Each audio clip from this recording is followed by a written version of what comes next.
Assalamualaikum warahmatullahi wabarakatuh. Nama saya Muhammad Izzat Kemal bin Sri, nombor metrik 057430. Okey, hari ini saya nak menerangkan tentang apa itu IP address. IP address ni adalah diibaratkan seperti alamat rumah alamat rumah kita. Iaitu apa?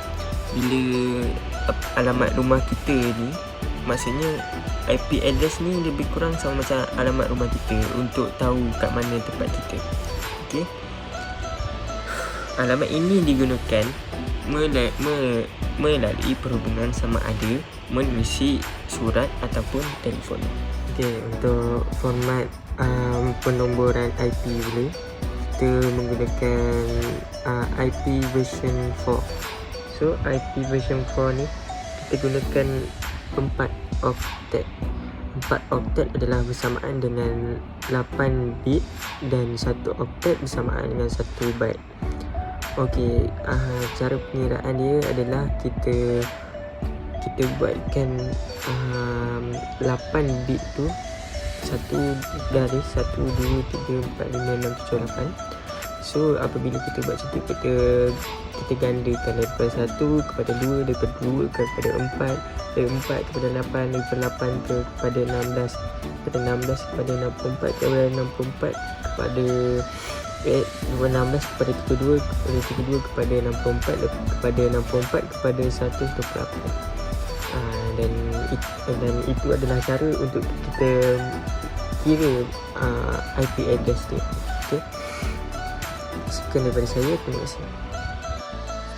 Jadi sekarang kita nak tukarkan IP address daripada decimal kepada binary notation. So sebelum tu kita kena tahu carta ni yang mengandungi decimal value untuk 8 bit. 1, 2, 3, 4, 5, 6, 7, 8. So jadi yang ni mewakili nilai untuk 8 bit. So yang ni penting untuk kita ingat. Okay, apa yang kita perlu buat ialah bandingkan setiap octets dengan decimal value yang ada dalam carta ni. So untuk octets yang pertama ialah 176. So jadi kita kena bandingkan dengan setiap nilai ni, iaitu 176 lagi besar dari 128. Kita bandingkan dengan nilai yang pertama dahulu.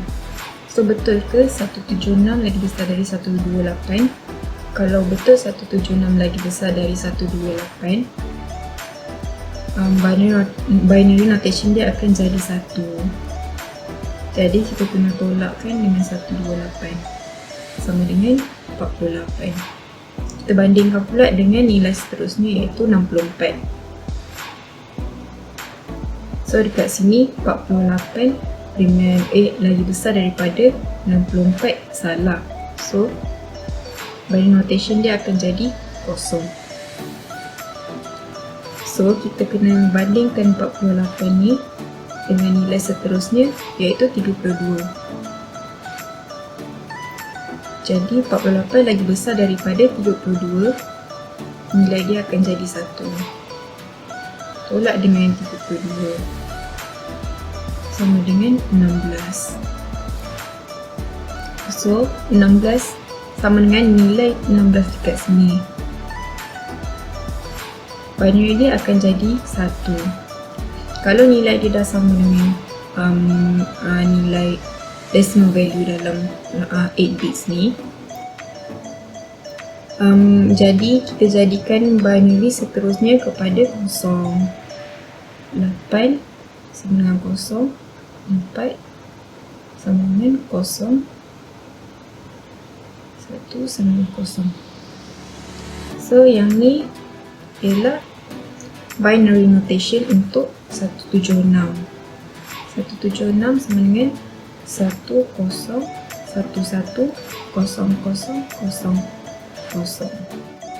Okey, untuk decimal 112, kita tahu bahawa 112 bersamaan dengan 1 octet dan 1 octet bersamaan dengan 1 byte. 1 byte bersamaan dengan 8 bit. Okey, jadinya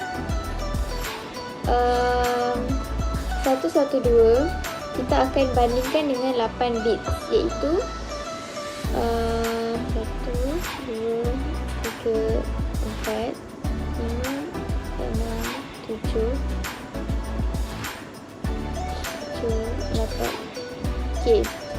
Kita akan menggunakan sifar 2, iaitu 1.2, 2, 2.2, 4, 4.2, 8, 8.2, 16, 16.2, 32, 32.2, 64, 64.2, 128.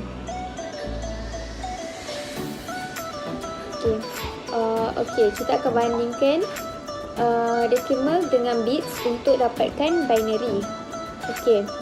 112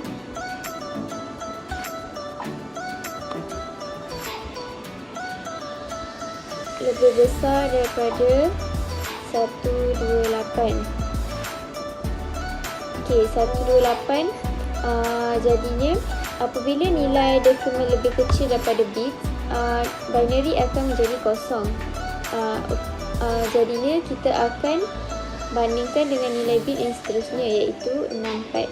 112 lebih besar daripada 64, jadi binary akan sama dengan 1. Dan selepas itu kita akan tolakkan dan mendapat baki sama dengan 48. Okey, 48 kita akan bandingkan dengan nilai seterusnya, iaitu 32. 48 lebih besar daripada 32 dan nilai binary akan menjadi 1. 48 tolakkan dengan 32 bersamaan dengan 16. 16 dibandingkan dengan nilai bits yang seterusnya, iaitu 16. 16 sama dengan 16, binary akan menjadi 1.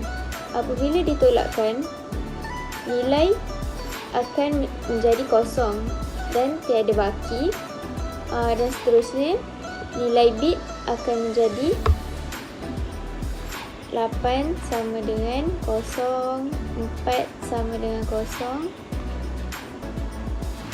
2 sama dengan 0 dan 1 sama dengan 0. Jadinya binary adalah sama dengan 0, 1, 1, 1, 0, 0, 0, 0. Jadi ini adalah nilai binary untuk 112. Seterusnya, kita akan menukarkan nilai decimal 28 kepada binary notation. Nombor 1, 2, 4, 8, 16, 32, 64 dan 128 ini mewakili nilai bagi 8 bits.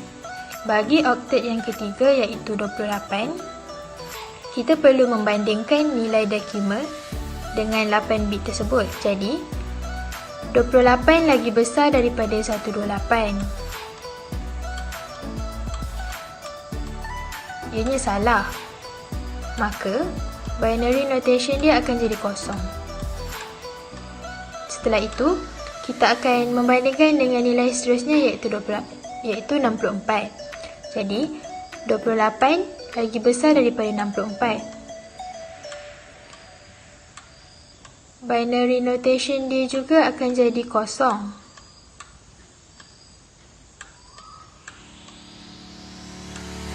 Seterusnya, kita akan bandingkan dengan nilai yang ketiga, iaitu 32. Jadi, 28 lagi besar daripada 32.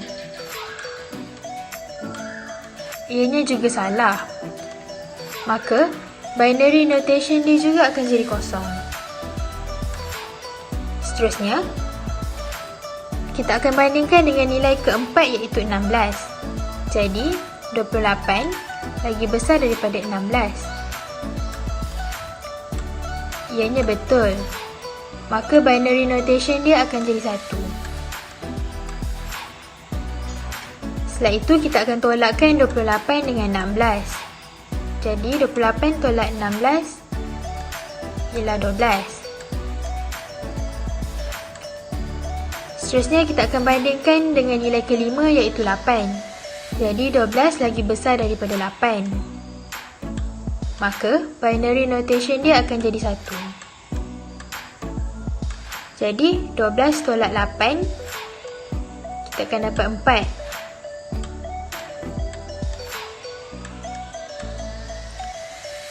4. Nilai ke-6 ialah 4. Jadi 4 sama dengan 4, kita akan dapat binary notation dia 1. Seterusnya, bagi nilai 2 dan nilai 1, ianya binary notation bagi 2 dan 1 juga kosong.